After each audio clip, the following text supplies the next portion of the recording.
Today we'll have a different kind of video. I will share with you my experience with the OP06 pre-release. I will show you what I opened from the packs, how I built my deck and how I played the matches. And we will find out if I actually won this or not. So we have all collectively decided that we will not use the normal leaders, we will all use the Rainbow Woofy leader. And this fixed two problems. The first one is that a lot of people complain that the Kit, Katakuri and some of the normal leaders are too strong in the sealed format. And the second one is whoever pulls a Yamato leader has a huge advantage because he is the only one who can play this leader, because no one else has it. So that way everybody was happy and we actually had a very nice tournament. So the first thing you have to do when you open your packs is go through your cards and separate all the 2k counters and all the basic vanilla characters. I mean a 3-5 vanilla, 5-7 and 7-9. These are all the auto-include 100% cards in your deck. And let's not forget about the blockers. There's a possibility that you have to play every single blocker that you pull. So to be easy, just put all blockers on the side as well. Playing with the Rainbow Luffy leader actually made the deck building a lot more interesting, because a lot of the cards need your leader to be, for example, a Germa 66 type or a Fishman type, and the Rainbow Luffy is all of them. So you can actually play all of these cards. If you're playing with the normal leaders, Kid, Zoro and so on, you cannot do that. The second thing you do, you go through the rest of the cards, read them and decide if they are good enough on their own to be in your deck. A good example for that is Raki.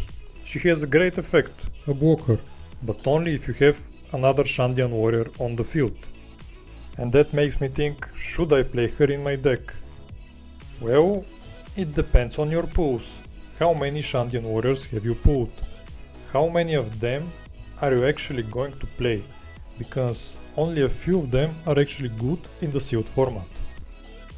When you have done all of that, you should have a deck that's around 30 cards. How do we feel the last 10 cards? Of course, there's a possibility that you have opened insane and you have 40 playable cards out of the box, but that's not very likely. The last cards I've included were cards with some niche abilities that actually helped me win some games on their own. For example, one of them is Inupe. On play, being able to draw 2 cards and trash 2 cards was very beneficial for me and a really good decision on my part, because that way I was able to fix my hand and draw 2 brand new cards. So this is the final deck list. As you can see, we have put 6 2k counters, 4 blockers and a lot of vanilla characters. Basically everything we need. Round 1 we play against our good friend Viktor Uzunov, who is also the owner of Hobby Games. Shout out to Hobby Games. Link in the description. He won the die roll and let us go first. In the sealed format, it is usually better to go second because you get one more card and one more don't work with, but I think that in this event it was better to go first because you had more 3-5 vanillas and 5-7 vanillas.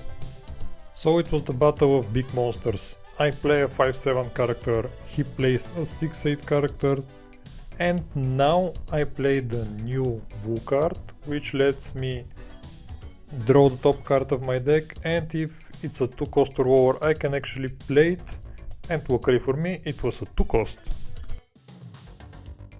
Later that game I made a huge misplay. He attacks my guy for 10, my guy is at 8k power and I have to give 3k counter to counter out of that. And I have the new green event that gives 2k power, and if you have 8 or more rested cards, it gives another 2k. What I didn't know back then is that arrested dawns counts as arrested cards. So I could have used the effect and give 4k, but since I didn't know that, I used it just to give a 2k power boost.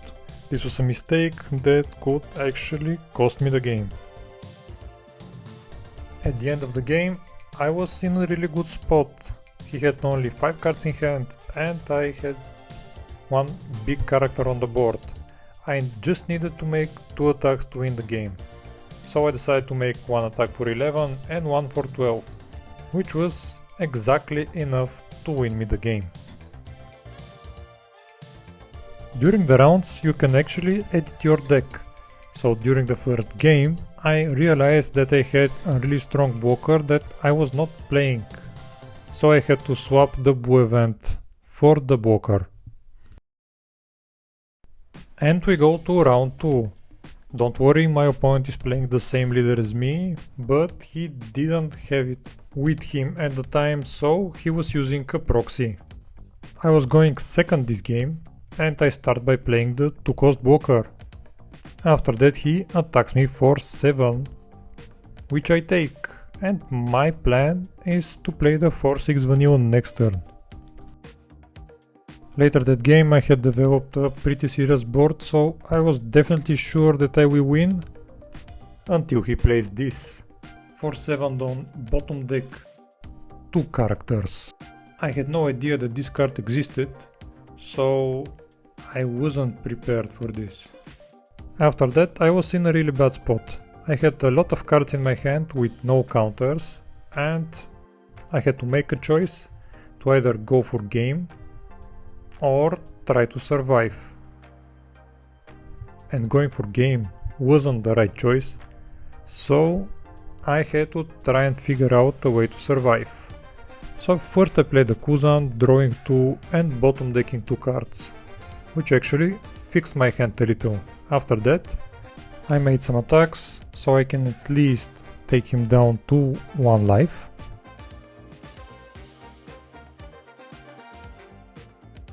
And lastly I played the blocker that on play draws me a card and trashes a card.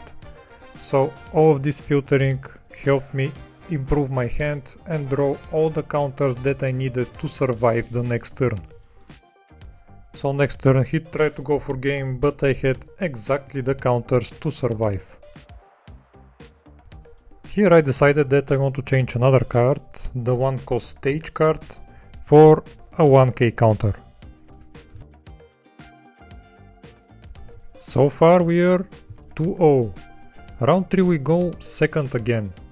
First turn he passed with no plays, we play a blocker. After that on 3 dawn he plays a 3-5 vanilla. On my 4 dawn turn I play a 4-6 vanilla and we start attacking. At some point he decided to overcommit with his dawns just to clear my 6-8 vanilla, which was actually a huge misplay on his part. And a couple of turns later I was able to win the game with Hordy Jones. And we move to the final round versus special. I was going first, pass with no plays, he plays a blocker for 2 dawn, I attack him for 5 which he takes, and I play the 3-5 vanilla that actually has the effect of drawing 2 cards and putting 2 cards on the bottom of the deck. My plan for the next turn was very simple. I was gonna play the 5-7 vanilla Garp, which is actually not a vanilla because he has an effect, but he has vanilla stats. And after that I was gonna play the 6-8 vanilla. So my next 3 turns are scripted. On 4 dawns, he's thinking on what to play.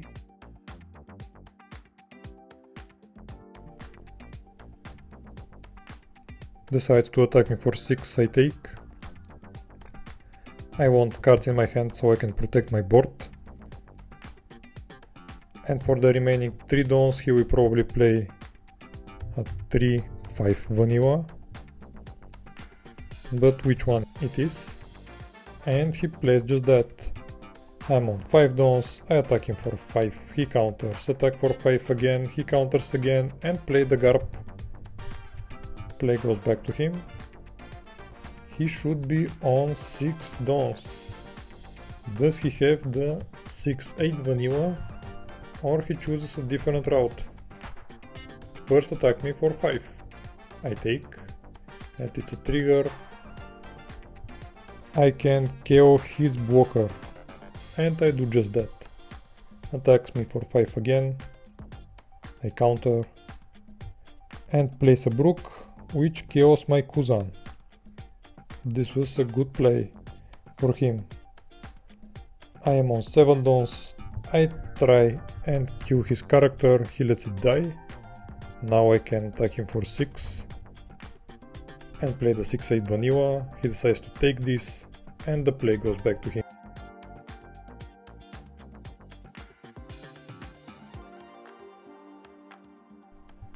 Attacks me for 6. I have the 2k counter.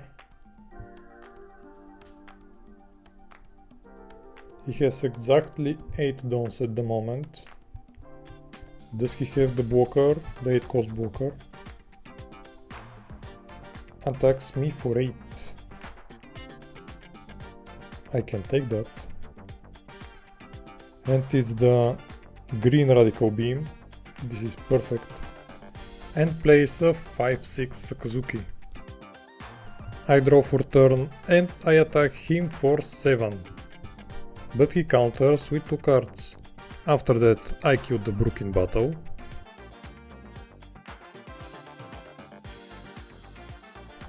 Attack him for 7, which he takes. Play 2 blockers and leave 1 don open for the green radical beam like card.